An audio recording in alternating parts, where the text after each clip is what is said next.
Hello दोस्तों, हमारे YouTube channel UPSC aspirant में आप सभी का स्वागत है। आज हमारा टॉपिक है कि भारत में कर्क रेखा की क्या स्थिति है, अर्थात भारत में कर्क रेखा किन किन राज्यों से होकर गुजरती है।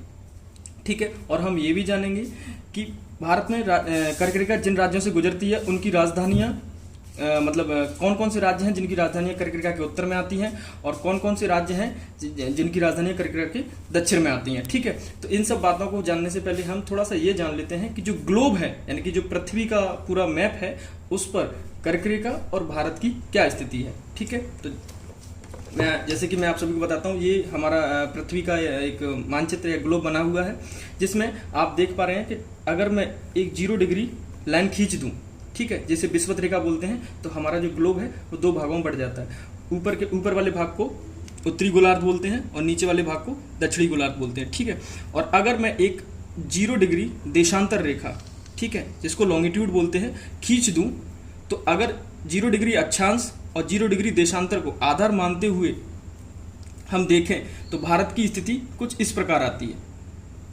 जिसे हम उत्तर पूर्वी गोलार्ध में कह सकते हैं। तो भारत की स्थिति उत्तर पूर्वी गोलार्ध में आती है और जो कर्क रेखा है वो लगभग भारत के मध्य से गुजरती है, जैसा कि हम आप इस मैप में देखेंगे। ठीक है, जैसा कि आपको ये भारत का मानचित्र दिख रहा है और आज अभी हम देखेंगे कि कर्क रेखा भारत के कितने राज्यों से गुजरती है। तो बेसिकली कर्क रेखा है वो भारत के 8 राज्यों से होकर गुजरती है। ठीक है, अब हम पश्चिम से पूर्व जाने पर देखते हैं कि वो उन 8 राज्यों का क्या सीक्वेंस है। तो सबसे पहले कर्क रेखा भारत के गुजरात राज्य से गुजरती है, फिर राजस्थान से गुजरती है, फिर मध्य प्रदेश से गुजरती है, फिर छत्तीसगढ़ से गुजरती है, फिर झारखंड से गुजरती है, फिर पश्चिम बंगाल से गुजरती है, फिर त्रिपुरा से गुजरती है और फिर मिजोरम से गुजरती है। ठीक है, तो ये वो 8 राज्य हैं जिनसे कर्क रेखा गुजरती है।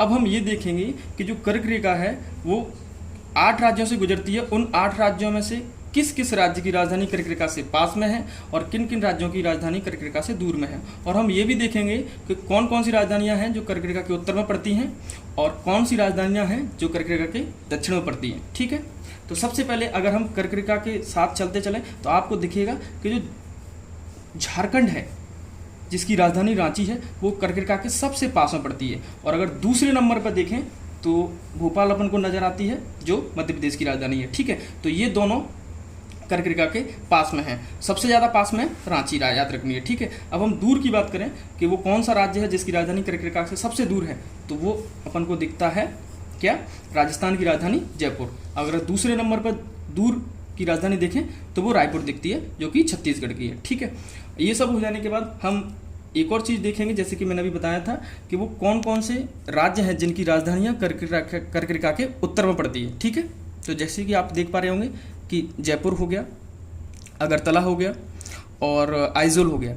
ये वो 3 राजधानियां हैं जो कर्क रेखा के उत्तर में पड़ती हैं। बची 5 अपनी राजधानियां जो कर्क रेखा के दक्षिण में पड़ती हैं, जो आप देख सकते हैं और याद रख सकते हैं। ठीक है, देन उसके बाद ये थोड़ी सी सामान्य जानकारी है जो आप देख पा रहे हैं कि भारत का संपूर्ण क्षेत्रफल 32.8 लाख वर्ग किलोमीटर है और भारत की जो लंबाई है उत्तर से दक्षिण यानी कि उत्तर से दक्षिण क्या है, 3214 किलोमीटर। ठीक है, और अगर पश्चिम से पूर्व या पूर्व से पश्चिम भी कह सकते हैं तो वो लंबाई है 2933 किलोमीटर।